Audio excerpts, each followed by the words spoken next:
lung lei hi duplicate min siam thlatani sarkar ma sa tang khan duplicate kan oma chung chu kan kong te kha a duplicate post speaker engineering college te kha a duplicate southern campus te po kha a duplicate tin mi pui te khan ton chu ma hian RT-PCR min tiama alam zui le ti du lo ang kha athen le an lawa wangin MLA pali te min nor na ma thi ngam khopin min nor ani kan ma thil lo chok tura ngai tam tak hi kan mu lo thina wang hian voina hian heng zong zong hi alo chok ta ani chuwa university bill pathum tuna kan hanti danglam hi ka thlopa chak taka ma lak zui ani theina turin lom takin kan thlopa hausa pas ngai turin ka thopna thu karon sei ni kalome kan du sak em hetia amen ringot lo hian athar lakin lung leitan liu liu itila khu taka an pas pui hi kan cha kani velama mi te han post speaker tu chu ka soi thei tawin ro sek lo me voidia he biron lut a khel tu te zinga hilai buna ka thu thei te hi abi takin lung lei pui te ka bial bi pui te chunga ka lom tharani ka nu khia ul lo chawania lung lei pa ka nia post speaker in mi hria tamin kalom hle ni chu ti ruwa ro chuan voinia thil dang ka in po sai lem lova lom thu he ho zom taka hian ka soinga he bi ka support dang ka ti mai khania amaro chu post speaker ai veila ma hian lom fulfill lo lom ve lei thei lo hian om ni de te pona langa then high court committee vice chairman lung lei in pui ngak tu te kalo ni na te po soi zau te ko ngai ta ngai ya yang chuan tle ma zong kan soi zau ve don ani post speaker kan hriat an khan ni som ni tha som pakhat sang ni som ni panga khan kan chief minister zom ta le high court committee chairman ni bok tin ubilal chanzawa kan minister zom te lung le anon kala high court committee conference hall a state university lung le da ani tu thu hi anon puang ani khamini khan lung le mi pui lomin kan awa kan bianga mi tui lom wang na tla a khaminia kan chief minister zom ron kal tu kha pathiari keini chhi tin te chuan vantir kom te ba ngai ni khamini khan post speaker voinia ka soi chuak lo thei lo ni ko ran jing tong trai khom na te tong trai in an thuron ken tur kan pu ten kan chief minister zom takte ron kal ten kan fellow ma se ko khana tong trai ni post speaker ka soi lo thei lo MLA pui lung le MLA te ai ote tin vice chairman high court committee ka lo ni na zona ko hemi ni som ni thla som pa sang ni som ni panga zan hian kamu mi lo ni lo ma wangin post speaker ni thatiam la zan khoi hallelujah amen lal pa ka lo mi lal pa kan lo mi ka ti ni a ro pu ni ma se he ti chunga lom ve dei thei lo a khoi malai a por deu lai hai tang tum kan o roi chu post speaker azia lo le in ka sia ni e post speaker kan an soi le do chu politics khelnan education kan mang ti te ka kan han sia a ri ring le me he ho sa hian keini pulal do ma kai thuai ZPM sarkar hian education hi politics khelna kan mang lo ni nia nge po kan han soi chua le do chu ni som tharia sang ni som ni pathum khan higher and technical department minister hovin draft committee chuan draft bill an thira chuta chuan university state university headquarters aizola da turin an man fel dei toni mase voinia chuan post speaker engwangin nge lung le da du ber ang hiana kan au chole si ti mak katini ina dot le post speaker kan an soi du chu ni zana rem tina in private resolution bill kon lut kalau khira MNF MLA paruki Mizoram State University headquarters aizola tura Mizoram Assembly na pass hi kal tlang pui ni seti aron puluti amak le ani ana ka dili tin kan han share chun zoma House Speaker. emi rual hian Achan vete hil soya. pu speaker kala soi do Chia zom stela abat ve. kan share zoma share zom hian ril ru na ni ha chang thial na hei bak hi omei ka tin kan share chun zoma ngai hemi rual hian chimbia mi puite du dan le be se angin State University dan kan du lo State University ni kan du ni a dang kan du ge lo indoor stadium da chu oni se he the Mizoram State University Amendment Bill 2026 se tha ka tia bill tu takani education hian en na athena ma so na athena ni kapom ani ti ka thopani ti he ho som taka hian u speaker ka soe lo me De tu cer member zom ta pulal mun pe punte solang. u speaker kalau me sina khan mamit bel tu ml zam ta pues lel zir lian khan Mizoram ta na thaber ki a tha atia epo Mizoram ta na thaber kha ka duwa Mizoram ta na thaber chu engthil thar ma ai zola da to lo hi ni tok men ai zol exerpt lu tuk to tu na phei chuan e file te kan ti to a directorate level zong song hi district headquarter da dar vek ila tha ai zol thi atop lu tuk to kan zo lo eng ma hi engthil thar ma hi ai zola da to lo top pi Mizoram ta na thaber hi ni top men ni em za tiu kan nei do to han ke chuan wa re mat bia la hen ui phum tlang nu a son va dai la ka du dai to khati lai khan nehu in min opa nehu hoi kan no ma mark sin le enge mo exam thil fel lo ti chin kha silonga kan sin thina silonga sin thin kha chong te kan sin ve thung do na ni mai chau ai zo la om lo tur thil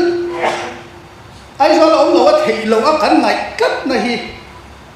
helai ai zo sen tik lu tu khi mi zo ram min ti chetu ani so ma chuan ka du dan na hi chuan e file te kan ti so thei to nga chuan directorate zong zong hi district headquarter da vik toila ka du nge nge ni chu wa chuan ai tuna Mizoram State University tu lungle ada kun na hi alo mum ka ti lungle kan da do lo ni kon hum nam da na tur tam lu tu ser chi te ma mit te po thavek ai zo la ni long phim phim han a tha ni to mai ani chu wang chuan hei hi tha ka ti em ma ka thop em ma ai zo lo rau rau chuan lung le ni phu de ni chu wang chuan kha then khat kha ni ya anon soi kha sarkar ma sai lung le ai zo long turi lo ti fel der to a ril ruin kha ka mana ama du si du le lo ya tu speaker ding la mi ten hin handem na te chu sarkar masai nela ai zo long tur lo ti fel ka chu ti lai member te vek thela he no ma sarkar ma sami om lo new member thap chu pahni chu an ni an ri ron thap thun zo ni kha sarkar thara hian chu wang chon khala ya kha ke ni mi ron dem vak tur anom than lo tin lung le lam hi an ngai he ve phim phim ni RT-PCR khol min a khol ta kan te khat bo wa du nya lo kha kha an ni ve boka chu wang chuan eng vai nge helai tunan tia hian du tak chuan chen kan Khoi kan thak lok ne. u deputy speaker charo le iding lama mi te hin han te ma politics kherna na education mang te mi ke anni ni ka mang zo ke dai mi te ka an mani sarkar la in ai zo long turi nan ti ve ka kan sarkar nu lu le lam ron ti le tuk tuk ka lu le lam kan ti ve le tu na hian iding lama mi tam der hian lom tak tak lo lom der an tia an ni lo lom mi lo an nia an lom lo der an tia iding lama mi ka member kun tam tak hian lom lo der te an lom mi lo an lom lo mam tak tak si lo ba kan ni lo ko suri lung le lama an no ngam big do mi sel ki har on sui sel ko mai mai ni chu wang chuan research basin kan kala ama kan ti kha an research ta so lam oma thale so kan ni chu wang chuan transparent chung cha ma an ti te kha bil gut lu ma in siamin ni du ma va pon to le kan transparent cher te chu wang chuan khi soi thui bắc po hiang ai lo noi na hen soi thui rom lo chim lam ti chang kan ve na te kan mi thiam tam per lo chuan na le kan politician tam ma sa ho lo chuan na te lung lei lam hian ai zo la ni lo ro chuan an khu bera lung lei au tu hian kan sarkar in marom la he lo mom ka tia he bili ka ron tho pa ni ka lo me o speaker ka lo me he bill soi tu ni po hi a za thang lek lek mai don alo ma le ti teril ruwa ril ngai to na hasa chuan oma patling rualin nutling chuan tak tak te ne he ho zaum taka hian Mizoram State University lo piang tur hi zir chitin renga zir chuak zir tu tele department le minister te ron chok chu angin NEP 2020 requirement sang mo til ngai sang han chu thian han ngai to hian ai zo la o mangai ni ti kha minister som takin se son masalama aron soi ani a lung lei lama hian om ve to se lama le han ti lung to kha ne so takin aron hial tha a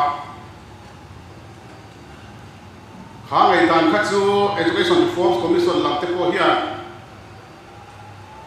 tha an team kan department officials te mithiam tam tak umna he education department chu ni a professors ringot po MZU thial lo po hian tam tak umna ni a MZU kan mithiam te le thial phei chuan as a tel professor from the department po ani higher education le ai pol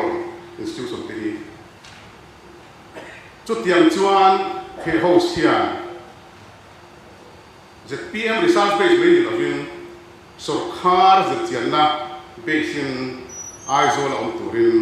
pass ania kan minister za tak hian council of ministers meeting an nei ko dona aza certification zia ko hi ka sian sa ko mai ka deal he nia tu se son chung hian chan na kam karinga ni ko mars tha assembly ka pass pa hian council of ministers meeting Mizoram State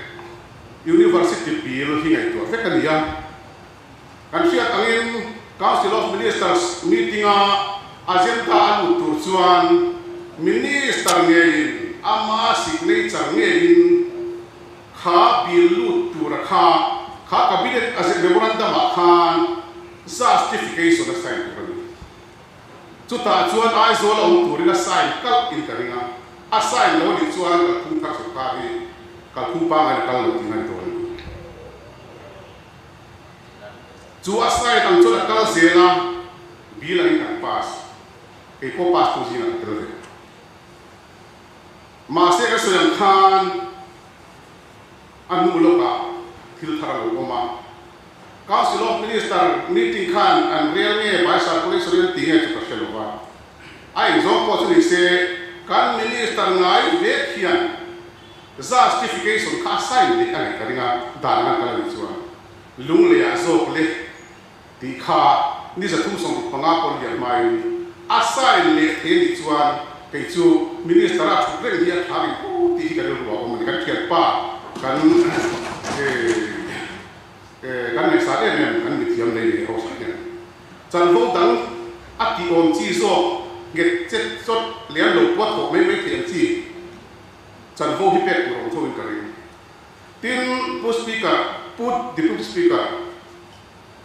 khaya education minister zong tak kan mi thiam nei hi he so kha ke ti bo da lo te chu chi me ko ka dia taxation la saka pele full a department from ten su saka ka ku sa te ku ti lo na se ke to ko dia ai dia te ko la sa le te to lo ni ma ni lo ka ka minister an pass ku ye kan den ni lo he so council of ministers of the minister here waktu asking kota waktu siaman tuma dia norila palo kelo siam dengan kiri tu bang suan engat tinggi kan pas atakaman tui pola di ba ketianga an kile mai politika platforma buat maybe nanti buat maybe nanti tu buat hero mereka sanghi. Chief Minister motor mantu asum velovan, katina munte kacudan teya, nasi siam dia. ZPM Minister Suan motor paniato doan lau,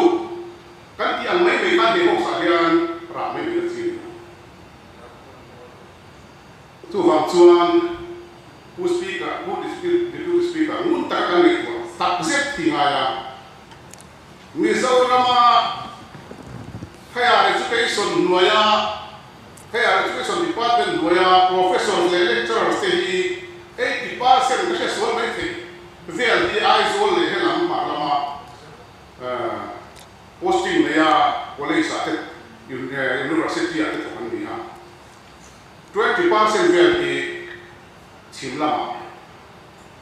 antoka 80% na 90% suamian he hausina aizol tura kan paska an sakota entam pabiala vote te tura kan ngai ZPM na vote kan din ai taman uvete ko kha aizola state university da an re va khani kan re kui va khani te ko la na tu vang chuan tu kinsi na aizol municipal corporation na ZPM candidate te chu kwa ami pakhat le kan dia aizol mi pui te le aizol kan ni thiam te kan lecture te ZPM kan party mi te lu ai to hian voina in bil putlu hi atama lung le lama aizol din khat to notify to college sankhana department le school on purko ti fel to hilung le lama andani so ke chikatla ati te kha karelwa ali ko maya al UMST te akhatira hal bila fe va mi ke me ko takte ko niya chu wang chuan kan so yong sia chu pap in ron tan hu tak ni ngai ke ni ama in rontan te ko nei meeting series of meetings le ko sa so te ko minister ho me te ko a ek original pa gon ko so ma e na te tuna ti da la le ta pura he in rontan te ko he o me silo tu wang chuan kan en ko ri pa ka me ta ve sarkar ne ko hi ka ya ko mo kan ko pa ba ta na minister ho so ko lung lei election khat te khan lung lei ya state university ta hi kan pui te na puta kuwa ta kan ni lo chuan a tu chuan kan pang nam an ti te kha lung lei university kan ta chan ni chuan a fel lo ka hi a khat ya mai kha MLA pan kan ho tu te kan ho le tu ko ni che ka lo ti dan lo ki ni point so kha le tu nei tu ten kha ka wang khan assembly house na kan tu sai to kha tha mai tu ni ka se lo wa a tha so ka ni na na chwa de na ti ra kha zu chia tu te khan a tha so ka ti me lo ne ta kha he thil is serious tu na hian district functional NGO te le college lecturer association te mo ni che che lo me te in thurwala he state university hi aizola original act an khan a tlang turani ti tum da te ko hi me ni ka sia chu ga wang chu zo khia chuan MNF MLP legislature party so nun da ni ne wa lung lei ka kha te pressure na ta ka ron chuan an so kha pian zu ki le ro zu ki fa sia ai vo la ga da le thut le mai singa lung lei hin dong ti ka ma chu wa chuan lung lei a hian State University din te do se te chu private member lu so na ko kan submit thap kan sign te ka achwa ani chuan sui zela ka be ka tu na le ai so la tin to sa hi chu ni ko thang to lung le ya hian a thar thap ta fa in duplicate nei nei lo in itin an ko ti he o sa hian ka wa emel in le kan ni vi ala ka tung ka bi ko to pre tu ko ka ni lung le ma kai tu chu lung le ku so na sia lo ma le lung le ma kai tu chuan en facilities ne kan pe lung le ma kai tu chuan facilities sang en ne fun la ya in fiana ma te tholai ma so na ku ma te kan sam so in bu ke kan ni en a te lung le ma kai tu diversi hian thuam luai muala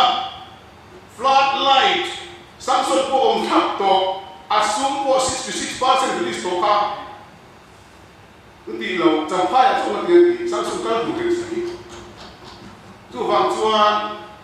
ngun ta ngai to lai trong ka ma ngai ko lo kan mo ngai lo ti ka zo ta kha a ha le ga ai wa sa ya ha cham chia le ka ngong sui ko la ha cham chia lu si ha le ga ai wa lu si ang chi te kha ngai ke tiam ha sa pe nga po ni se tu wang chuan campus di university di te ko ina se ko le tu na kan so hi campus de la fin state university tin Deputy Speaker kalome kan voi ne kan di khel ho hi amendment te lu ne na abi la ma khan na political issues ong khan kan sai ni ila nga kan ngai kan nim to a min pas pui le tho don nge a ibe lam thu te hi nge lu le a state university ong hin rem ti lo ka min so sanam ti ro chu an thu sei sang sang han enin chu thu na sia mar le ka she hena ma tangin chu bang chuan soi ka tum lo zet na a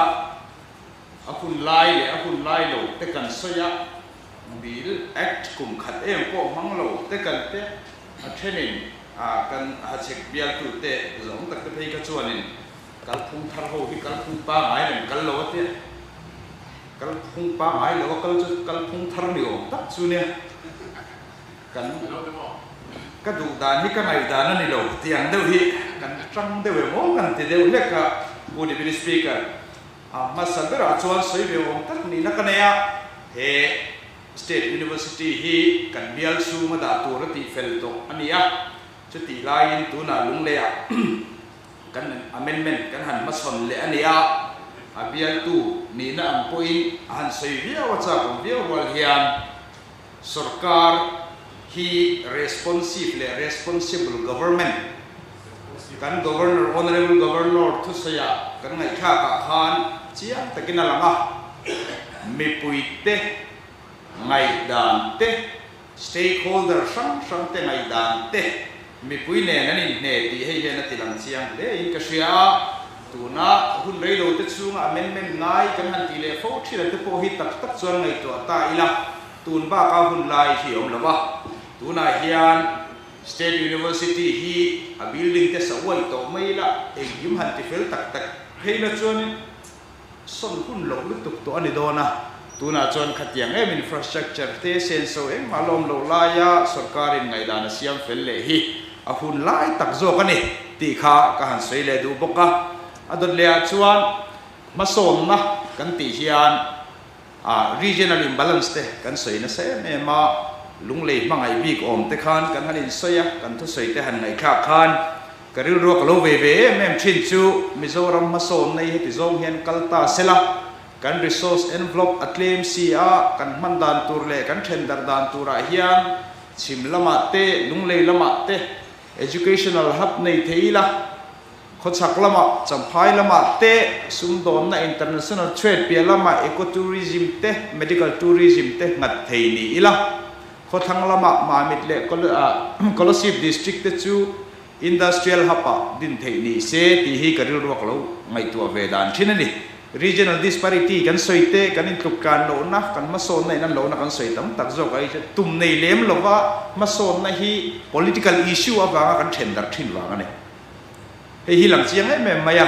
chu chu ngai dan phum fe tak kan nei angai ni in ka sia heng voinia higher education chung changa kan hanin nial nak nak na te po hiril ruwa ngai to ta ila top level education kan soyane asoi ve om lo takpo kan yang ai university dai phareng reng lo voinia helai huna kan an thua amaro jo karil ro om zo ka chu kumtin mai Mizoram University noya po mi sangli jan ni changa sangli janga don te graduates kan han ne ya post graduate tel lovin khang mi te tan khan job creation om reng em chung mi te expertise chu sarkar amo private sector amo khoya mo man tang kai tum na om em government policy si a follow em chu chu chhor tu tur zoram mi puite hian eng tiang hoi zong in nge kan chhor khatiang ani mek la in professional course le technical course kan nei sang sang ho te an thir ta ila kan soi tong khan kan ngai poi mo te kha kan han tia asum om lai chin che hi kan ngai poi mo thina chu wang chuan he bi la po hi pass alo ni huna po ataka zui hi a thavia win ka sia a polytechnic paruk munruka a building infrastructure pe fel vecto voi ni thengaran le thei chuang lo kan ma mo ngoi skilled worker skill enhancement kan tina turata na ITI te polytechnic te chutiam bokin state institute of engene hotel management te SIHM kan ti te man tlak lo roi cheme kan nei ho sang sang te han thlir hi chuanin enge hetiang siam do hi tulna eng wainge top level education boy pu heta kanin nial loi job creation om sela skill kan ma mo min pe thei zirna te hi ngai kan patlam chia si ve ngoi lok ro hei kan hun pa ngai ha atop to kan chun jom zel do mi niang le chun jong leng le khang te kha karil ruwa voi ne hen ngai to na lo oma kan polytechnic building te kan dai te keimani nuaya zirna sang zok le professional courses kan zirna te abik tekin ngai to ta ila thalai te ta na trau train olsam remittance kan state sumron hailu theina na zo omni boxi changkam tak kan nei ve reng lain geriatric caregiver kan ti hote nursing te hela india ram mai ni lo foreign theng po na ol samjo kan zon theina kho sang po ngai to zo lova eng vai nge na po kan pek thei mi lo zirna chu kan boi pui loi hati ko kan ni la ya kha am alai mu kan thel ni hian kan thre dewa voini hen kan ma moto ke min phu shu zo reng em kumtin HSLC ami singkha sang level pass out kan neya hayara mi singkha sang ni chuang vel kan han neya undergraduate hi kumtin mi sang li chuang kan nei boka dropout rate difference ka han enta ula 1:3 iPhone dropout sang to tinane poso pani level azirna to vecto chung mi te chu skill enhance turin eng hi game pa kan lak don voine infrastructure kati kan ti zo vek kan sarkar lai kan siam to kan ti kha eng vai nge sumle pa ya contract level chin vel kan ngai to a zo chi am chun zom na tur pom mang si lawe heram hi kan loen kol thin kalphung thar chon chu ti dang lam tura po ka ngaya kalphung pa ngai lo kan ti ni point he kalphung thar ngei zo ka hi mi pui ten an chen fa kom pui ka ring ka tani puri bi speaker ngai to na tam tak om ome voinia hian kan dana men tur toi te ani lain khang karon ngai poimo ka sei na chan zo ka khachu voinia kan ngai to na ber zir na hi nga tan nge heram ti ma son tu ra kan ma mo ani si chuan chumi ti ma son tu tur chuan BA economic clear kha kan ma mo than lo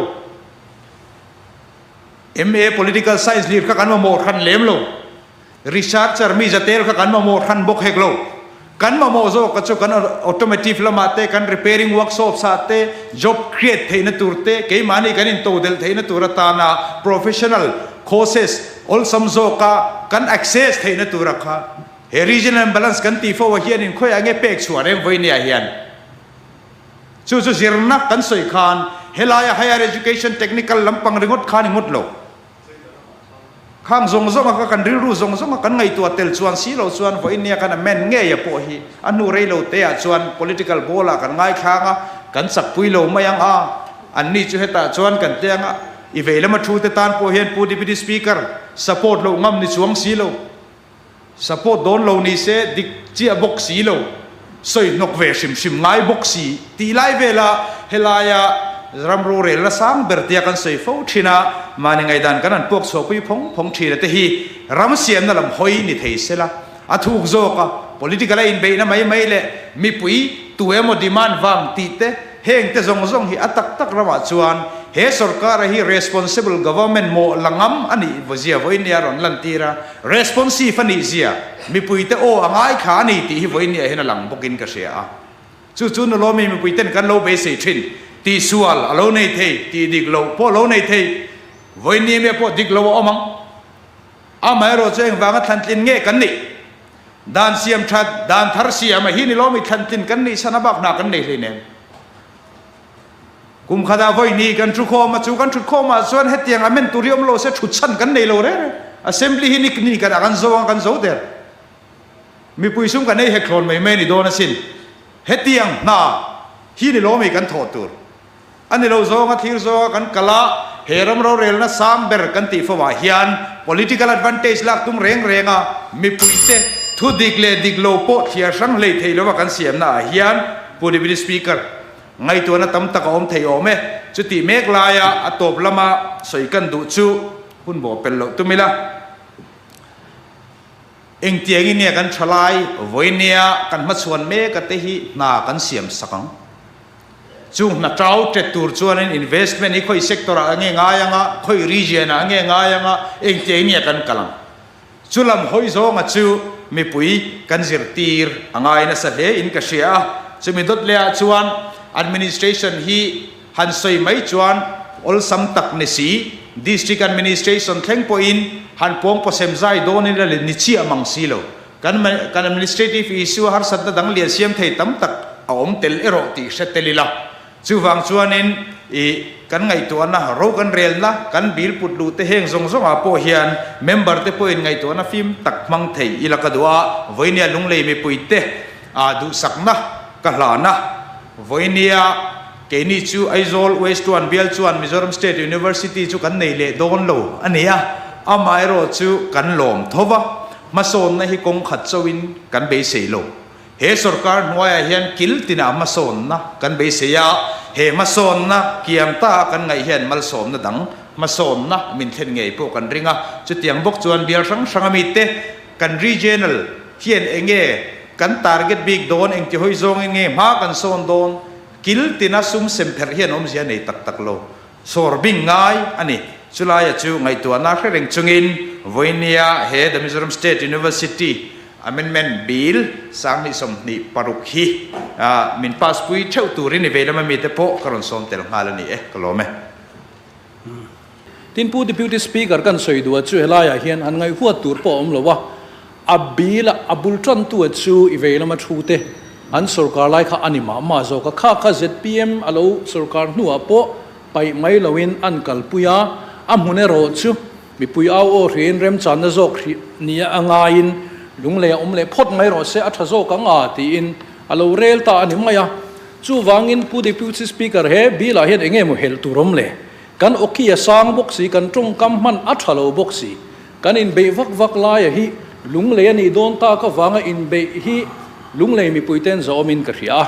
chu wang chuan pu deputy speaker he the Mizoram State University amendment bill sang ni som ni le paruka hian Mizoram State University ania amun kha kan son le ka wanga buai ta vek cheta vek zo lo lu tuk tur le te lu tuk turang big de wanga ya he ti alung le kan vati bur bur hi chu afu lo mange o ka ti a chu wang chuan lom takin pomila okisang lu tuka in beile hanin aw khumna tan khan mang lovila lungle lom puila Mizoram tan thil thatur tak solama awm dona lom tlangila thain ka ria pu deputy speaker kalome